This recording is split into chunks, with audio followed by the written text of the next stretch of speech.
everybody. Welcome to the Rookie Pastors Podcast. My name is Dustin Slayton, and I'm joined today by illustrious pastors Kyle Neiman and Joshua Prince. And guys, glad to be with y'all today. How are things going for you? Illustrious. Yeah. Well, I feel like I'm in trouble because you just said Joshua, so it's the only time it's used was when I was getting in trouble. I didn't use your middle name though, just because I don't know it. But is that our intro question today? What's your middle name? What's your middle name? People would be disappointed, you know. No, our intro question is one I wanted to ask Left everybody. people hanging there. Left people hanging. Segue. People will be disappointed. Moving on. That'd be a great topic to discuss some other time. People are like, I don't care what the rest of the podcast is. I just want to know about Kyle. Okay, fine, guys. What's your middle name? Kyle, we'll start with you. Kyle William Neiman. That's my name. William. I was really expecting something more hardcore. So, but apparently it's my middle name that's disappointing people, not yours. So. Mine's not going to be any better. Trust me. Josh, what about you? What middle name you rocking? I have Glenn. It's my dad's middle name, so I inherited it apparently. There you go, Josh Glenn. My middle name is Lyle. It's a family name. So what are you talking about? That's great. It's a great unique middle name. It is unique. I mean, I'm not ashamed of it or anything. I'm just saying it's nothing pizzazz. I don't think it's going to disappoint anybody. That was a really bold thing for you to say. Yeah. That's like a good Texas middle name, you know? Yeah, Lyle. Yeah, Lyle. I should have a twang and sing country music or something like that. Yeah. There you go. It was my dad's middle name. It's mine, and then my oldest son, he's got it as well. So he better carry on the tradition. I'm just I did pass William on. That's my youngest son's middle name. It was my grandfather's name, his first name, and he was like the fourth or fifth William. So my mom kind of passed it on a little bit. Yeah. Very good. There you go. So that wasn't even our intro question. So none of y'all go by your middle names, no? Anybody know what Brian's is? No clue. I don't really care. What do you think? What do you think Brian's middle name is? Brian Colley. Brian Jefferson Colley. Jefferson. I like it. Brian Jefferson Colley. Yeah, I like that. That's what I'm going to go with. What do you think it is, Josh? Oh, I said Elizabeth. I guess I'll go with like a Samuel or something like that. I bet it's biblical. Or like he's one of them First Baptist Dallas guys. Yeah. Theodore. Yeah, maybe. You know what? I bet that's not really biblical. I'm just throwing out other names. I bet Brian is his middle name, and his first name is Boaz. Oh, Boaz Brian Colley. I don't care what his name is. That's his name now. That's just what it is. You know, we have a few days between recording this and releasing it, so we should exclusively start calling him Boaz in the chat. We have a few hours. Yeah, we have less than 12 hours at this point. Less than 24 hours. We'll make the most of it.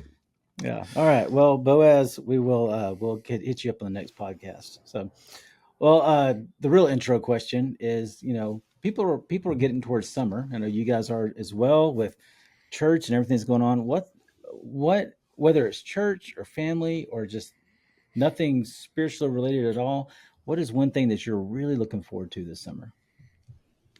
So I turned 40 on July 1st. Yeah, the big 4-0. Not as old as Dustin and Ryan. But my parents, as a gift, are giving Jess and I a trip. So they're paying for flights. So we are flying to Utah, to Park City, spend a week in the middle of the summer, which will be nice. I'm looking forward to being in Park City and also not being in Texas during the middle of the summer. So. Right. For real, yeah. And so is that just for you and Jess, or are you taking the kids? Yeah. Now kids will be at camp that week, so they are taken care of. Yeah, they'll have a ton of fun while we have a lot of fun going away. How about you, Kyle? We're doing a trip too. Ours is trip, not vacation, because we are bringing our kids. We're going to Nashville. My brother-in-law they just had his first kiddo, and so we're gonna visit them and gonna see our new nephew out in Nashville, and so looking forward to that. Haven't been out to Nashville in a while. That's where he lives. Some great restaurants out there, good food, and also just fun time with family. Just looking forward to it. We're road tripping it. We're going to stop in Little Rock. And we were looking at prices for flights, and then you have to get the rental car. I'm like, this is why my parents road tripped everywhere when we were kids. Absolutely. It's outrageous. So like, no, I can handle a long drive. Not a problem. So that's what we're doing. Looking forward to that time. That'll be fun.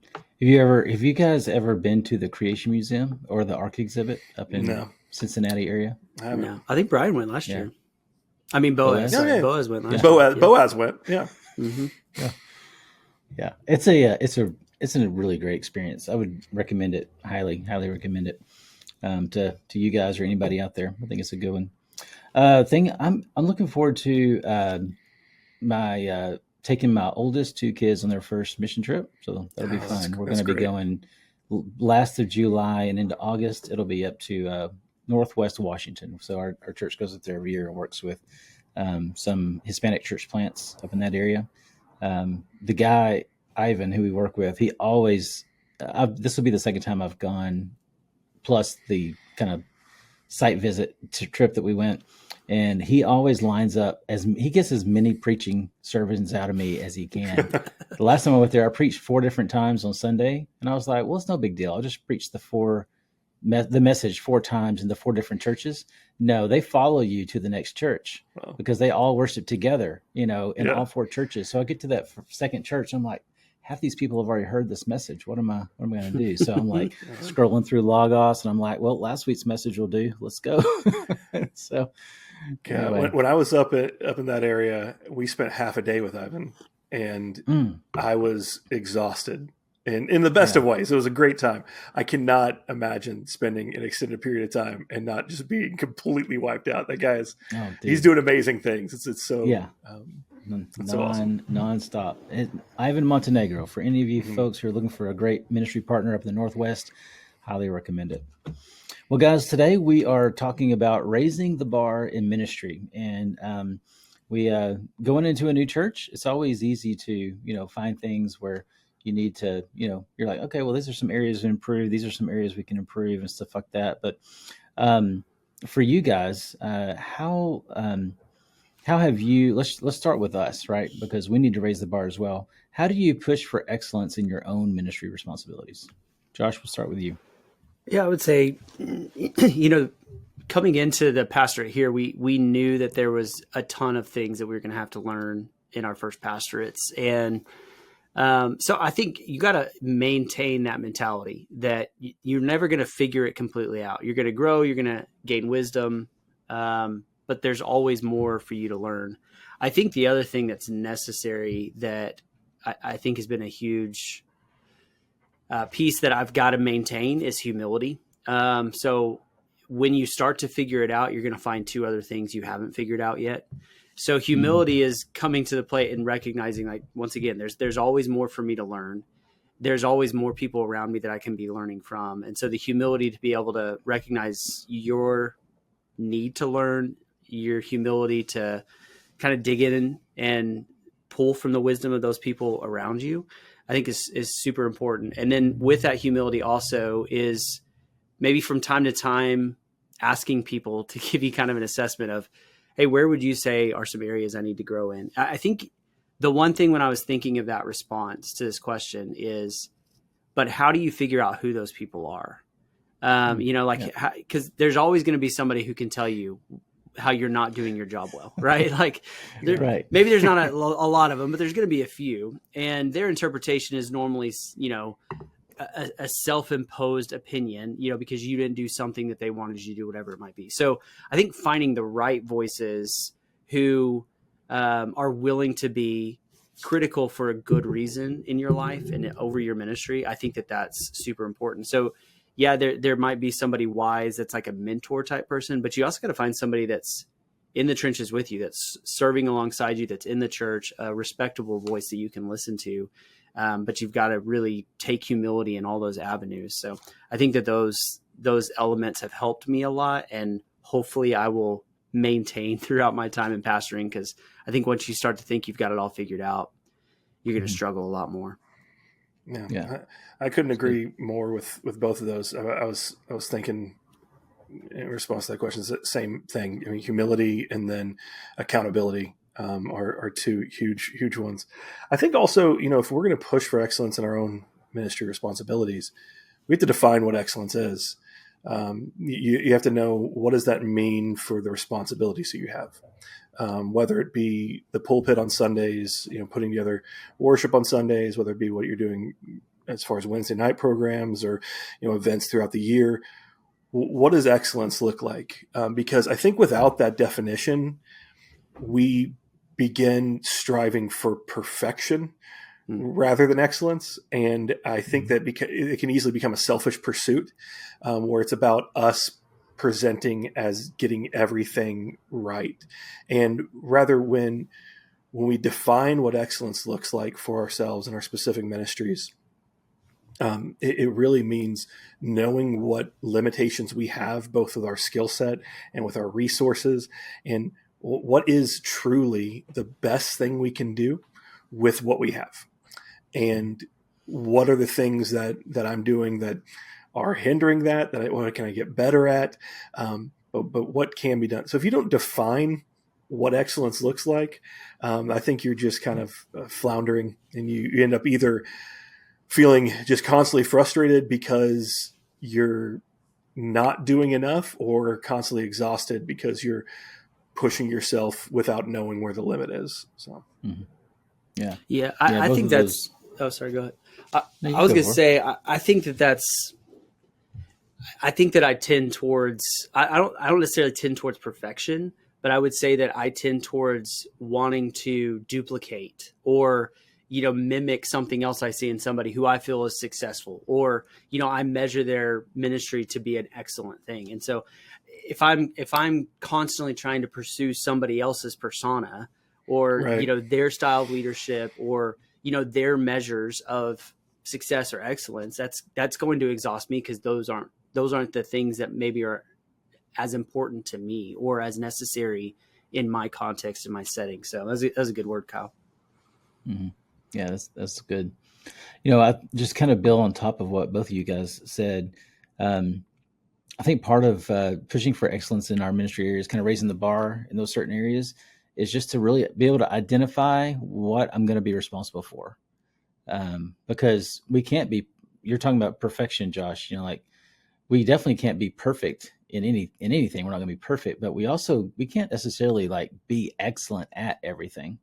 We're all wired differently. And so you're probably either, administratively minded and kind of detail oriented, or you're creative. And so you're not necessarily going to be excellent across the board at all those things. And so identifying those things that you have to be your best at is, I think, one key area. And as you come into a church, if you are going to a church where you are the only staff member, or maybe just the only full-time staff member, you've got part-time people, you're going to have to carry more load.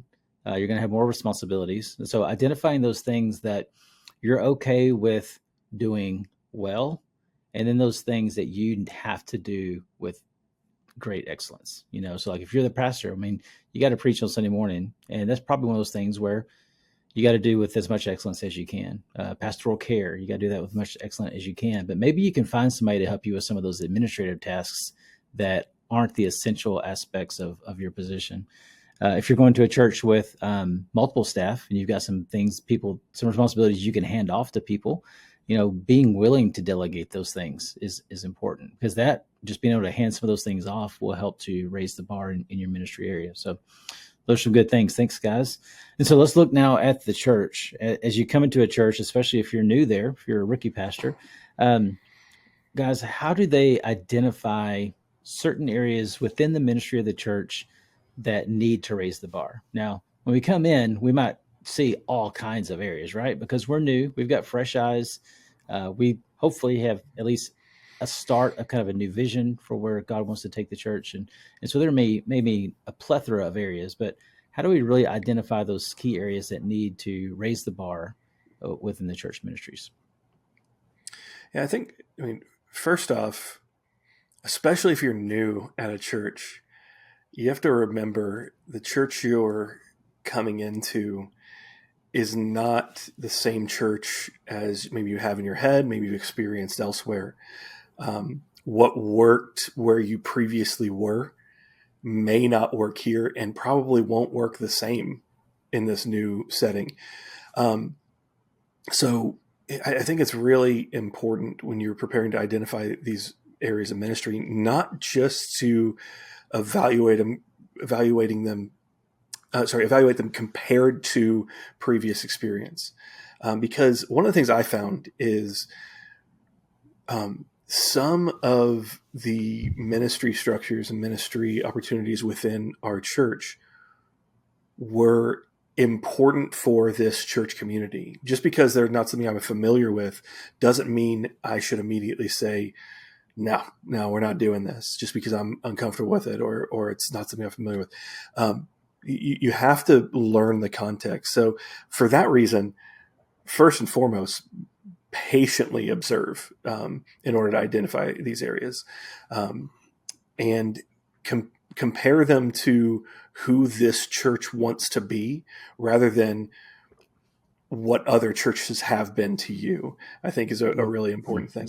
And then, so a lot of that has to do with, being able to articulate what's the vision for this church. And then if you know what the heartbeat of the church is, what they're skilled at, what they're going to embrace moving forward, when you've identified that, then you can look at ministries and compare them next to that vision. So it's like, is this helping us do what we feel called to do in this community? If the answer is yes, keep doing it. If the answer is no, then the next question is, can it be? Can it be transformed into that? What do we need to do for that? And then from there, if the answer is still no, then is this where we need to be putting our resources and effort? But all that's a long process. That doesn't happen. You just like sitting down in one group setting and be like, nah, I don't dig it. That takes evaluation, it takes conversation. You have to be willing to put in that work. Mm-hmm. That's good. Yeah. Josh? I would say as soon as you can identify those ministries or areas where they're saying, well, we've always done it that way. Like that's the most common response to when you're trying to understand its functionality, its purpose, what it does as a whole. If they're just constantly saying, well, we've always done it that way, and that is actually the reason for why we're doing something, it probably needs some type of shift, change, improvement, whatever it might be. Right. I think, what Kyle said is really important, which is why this is a process, right? So if we go back to the heart of, okay, well, what's the vision of the church? What's the mission that we're trying to accomplish? When you can establish that, then you're not just changing things to change things that sometimes people perceive it as. You're saying, no, listen, remember, this is what we're going after. And so here's areas we have to improve if we're actually going to pursue well this vision and mission that we've adopted. So if you can point it back to the main thing that you're trying to accomplish, that helps a lot. For us, that was, we had an archaic event that we kept putting on as a church, and it didn't fit with what we needed to be doing, which was honestly, it was reaching out to our community. And so for, a year, I just observed. The next year, I started to implement some change to it. And there were some people that were hurt, but a lot of times what I heard was, well, that's just how we've always done it.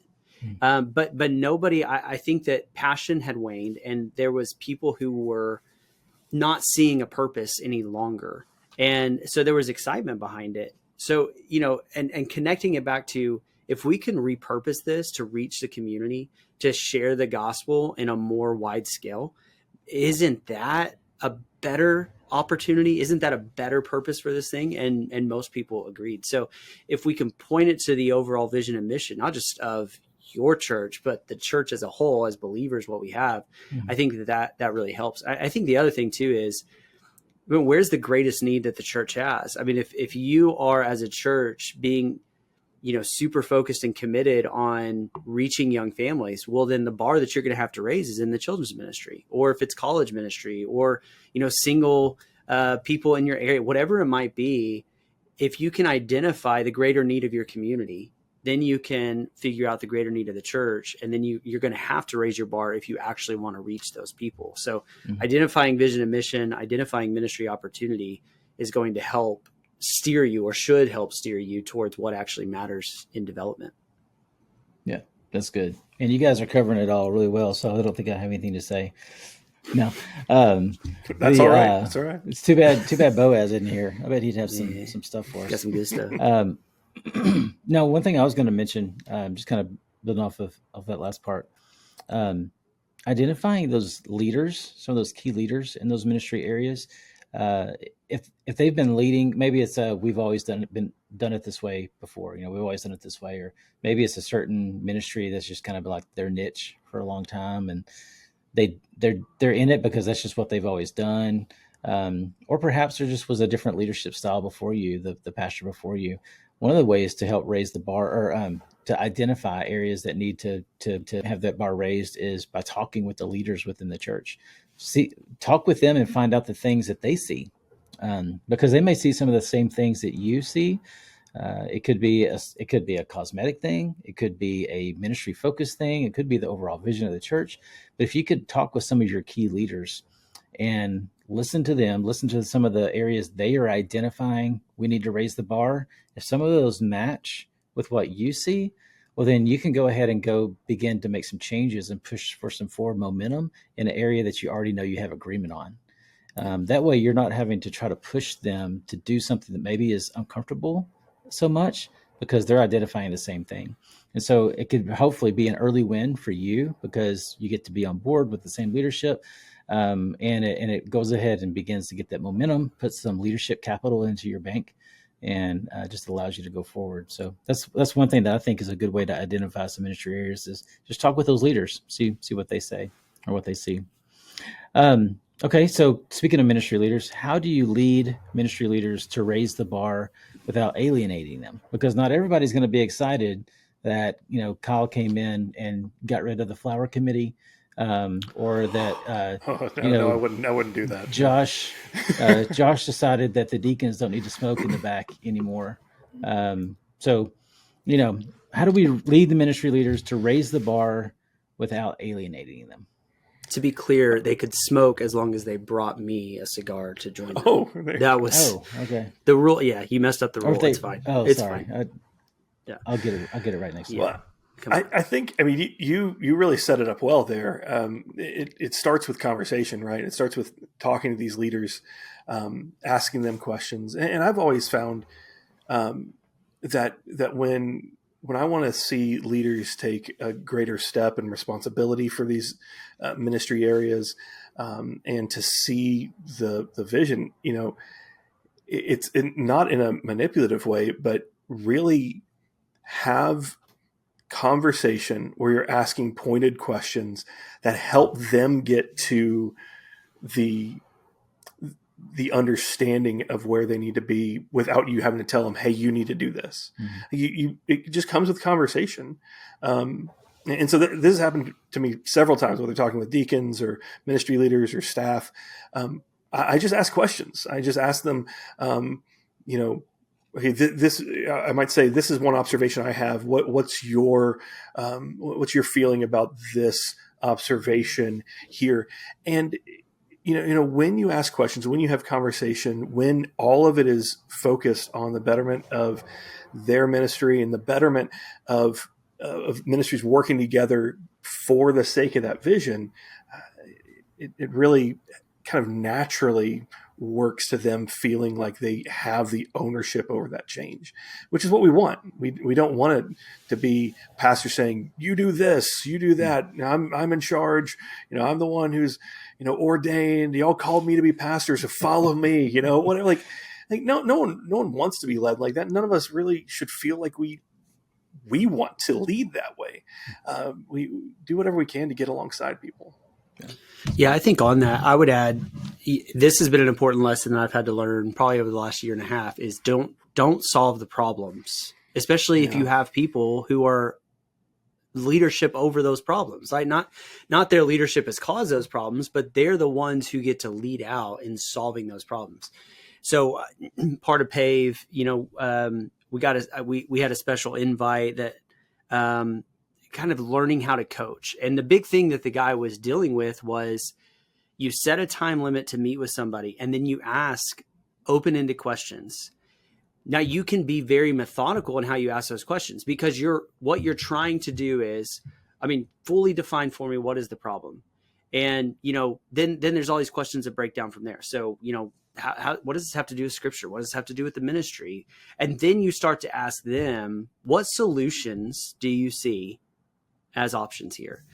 I think that my tendency is, and we've talked about this previously, like I want to just go ahead and solve the problem, right? The best time management on my side of things is I'll just give you my answers to the solution that I come up with, and then you go and act that. You try and figure it out. And that has not helped leadership. That has not helped my staff. And so I've tried to do this. And even when I've sat down with them, I've apologized, like, hey, I've tried to solve a lot of your problems for you, whether or not you wanted me to. And you got to be careful with that, because what could happen is that minister could go in, try your solution. It could fail. And honestly, what they would probably be tempted to say, understandably, is, well, Josh told me to do this. And, so it falls back on me. So not to try and get yourself out of the blame, but if you can help them problem solve, not solve the problem for them, but help them problem solve, help them consider solutions, and then attempt it, I think it's really important.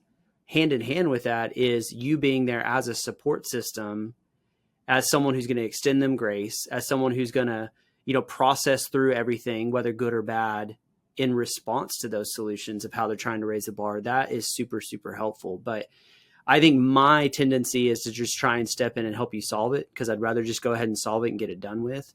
But that handicaps your team. That hamstrings the whole process, and it doesn't help them grow. It's just, it's like solving all your kids' problems. They're never going to learn to grow up and mature and take some personal responsibility. So you've got to evoke that in other people and stoke that into a flame. And I think it's going to be beneficial for them. It's going to be beneficial for your workload. It's going to be beneficial for the church as a whole. Yeah, absolutely. You guys have hit on some good things. I think what I like that I heard from y'all is this idea of listening. Very, very easy. It's very easy for leaders, probably especially pastors, because a big part of our job is taking the word of God and teaching it to people. This is what you need to know, and this is how you need to obey, right?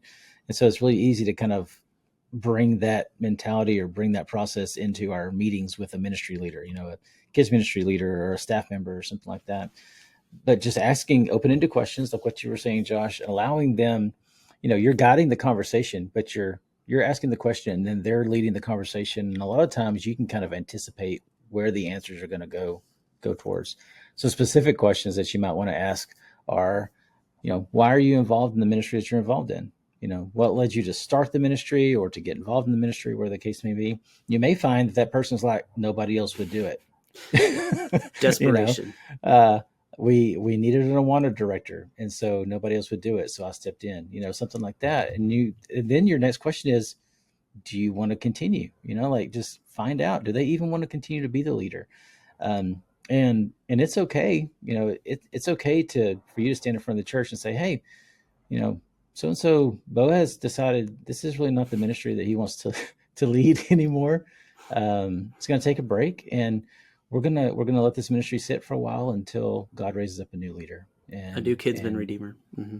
Yeah, that's right.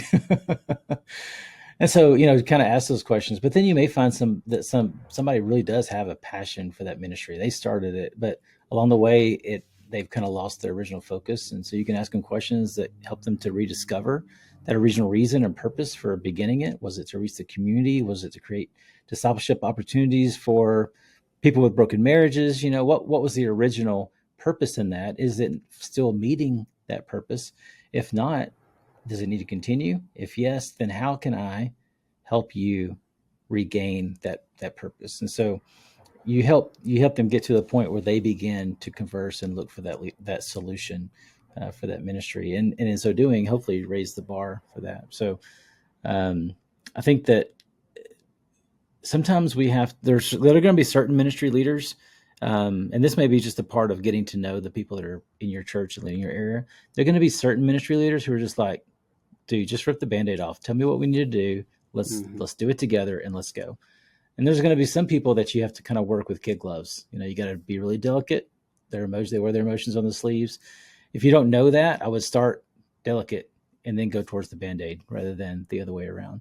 But just, begin to know your people and listen to them. Most of the times the people that are in your ministries are there because they love the ministry.